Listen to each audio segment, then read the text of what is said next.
ஓட்டு கிடையாது என்று ஒவ்வொருவரும் விசில் சின்னத்தை ஊதி காமிச்சுங்க, கிளம்பிடுவாங்க.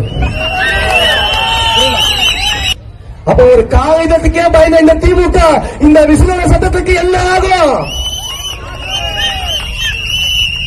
என்ன ஆகும் அப்படின்னா, இதுக்கப்புறம் அண்ணன்கள் சொன்னது போல பேருந்துல நடத்துனர்கள் விசில் ஊதக்கூடாது, தெருவில் நைட்ல கூர்காக்கள் விசில் ஊதக்கூடாது, குப்பை வண்டி வரும்போது விசில் ஊதக்கூடாது, தியேட்டர்கள்ல விசில் அடிக்க கூடாது, இப்படி சொல்லிக்கிட்டே போவாங்க. கடைசியில ஒரு காலத்துல அண்ணன் மு க ஸ்டாலின் என் வீட்லயே குக்கர்ல விசில் சவுண்ட் வரக்கூடாது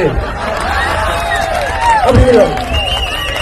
அப்ப அந்த விசில் சத்தத்துக்கு இன்றைக்கு இவ்வளவு பயம். இது என்ன விசிலடிச்சா குஞ்சுகள் விமர்சனம் வர உங்களுக்குலாம்.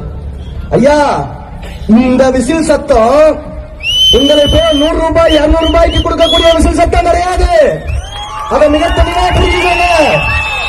30 வருஷம் அந்த ஒரு மனுஷனோட முகத்துக்காக பிறந்த விசில் சத்தம் இன்னைக்கு அவர் கையை காட்டி இந்த தமிழ்நாட்டு மக்களுக்காக பிறக்க போகுது. இந்த தமிழ்நாட்டு மக்களுக்கான தூய ஆட்சி கொடுக்கறதுக்காக பிறக்க போகுது. இந்நேரம் செஞ்சு மஸ்தானுக்கு கேட்டிருக்கோம்.